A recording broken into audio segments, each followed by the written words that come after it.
मराठा समाजाला ओबीसी व्यतिरिक्त कुठलंही स्वतंत्र आरक्षण देता येणार नाही, ओबीसी नेते हरिभाऊ राठोड यांनी मोठं वक्तव्य केलेलं आहे। मराठा आरक्षणासाठी कायदा करण्याची आवश्यकता नाही असं सुद्धा राठोड म्हणतायत।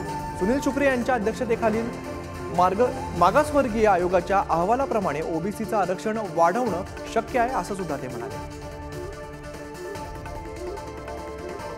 आयोगाचा अहवाल आल्यानंतर मराठा समाज हा मागासवर्गीय ठरणार आहे।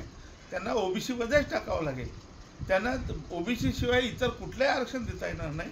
आणि म्हणून शासनाचा जो प्रयत्न आहे की आम्ही कुठल्या दुसऱ्या आयोग काहीतरी वेगळं आरक्षण देऊ आणि कायदा करू, ते चुकीचं होईल। दुसरं असं आहे की जे याच्यापूर्वी बांटी आयोगाने जो रिपोर्ट दिला त्याच्यात 37.70 जे एम्पिरिकल डाटा मिळालेला आहे। आणि आता सुक्रे समितीचा सुक्रे मागासवर्गीय आयोगाचा जो अहवाल मिळेल त्याच्यात मराठाचे हे कळेल।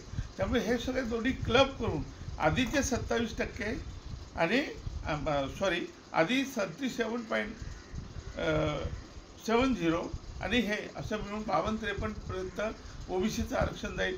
तेव्हा त्या वेगळं काही कायदा करण्याची गरज नाही आहे।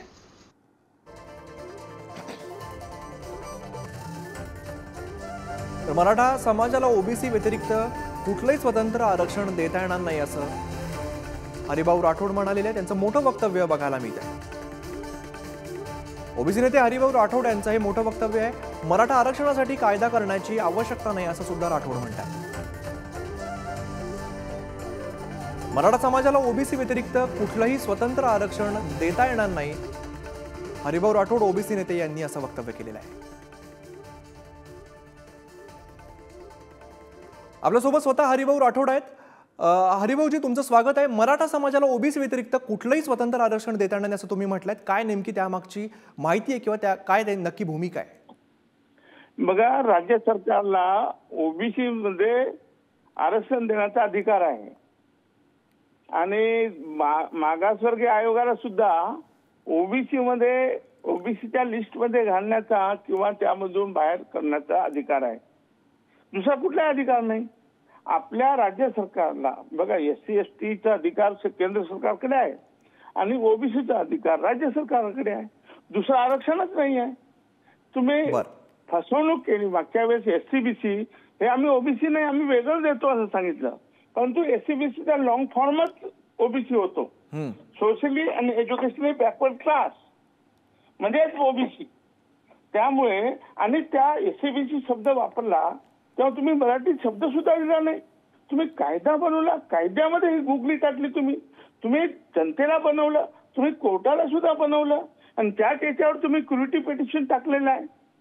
म्हणजे शुद्ध फसवणूक गव्हर्नमेंटनी करावी, कागदोपत्री आणि विधानसभेच्या माध्यमातून कायदा बनवून हे शुद्ध फसवणूक। माझं काय म्हणणं आहे की तुम्ही आरक्षण देऊ शकता, तुम्हाला अधिकार आहे ना, द्या ना ओबीसी मध्ये।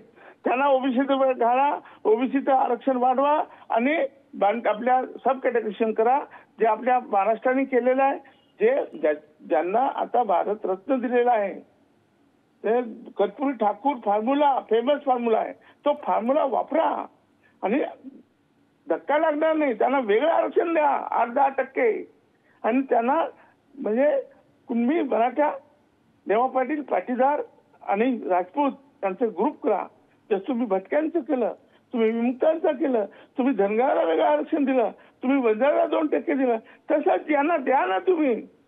पण हे साधी गोष्ट मी कित्येक दिवस तुम्ही सांगतो सरकारला, आणि हे का सरकारमध्ये अभ्यासू लोक कुठे गेले, काय सल्लागार आहे, काय चुकीचा सल्ला देतात, कुठल्याही प्रकारचा कायदा करण्याची गरज नाही। आणि आता मागासवर्गीय आयोगाचा जो रिपोर्ट येणार आहे तो हेच येणार आहे की हे मागासवर्गीय आहे, म्हणजे मागासवर्गीय क्रायटेरिया फुलफिल करतात, मग त्यांना ओबीसी मध्ये टाकायला काहीच हरकत नाही। तुमचा अधिकार आहे, तो राज्य सरकारचा पूर्ण अधिकार आहे, परंतु दुसरं कुठलंही आरक्षण देण्याचा राज्य सरकारला अधिकार नाही। नक्कीच मुद्दा लक्षात आला। धन्यवाद तुम्ही दिलेल्या माहितीसाठी आणि संवाद साधल्यासाठी।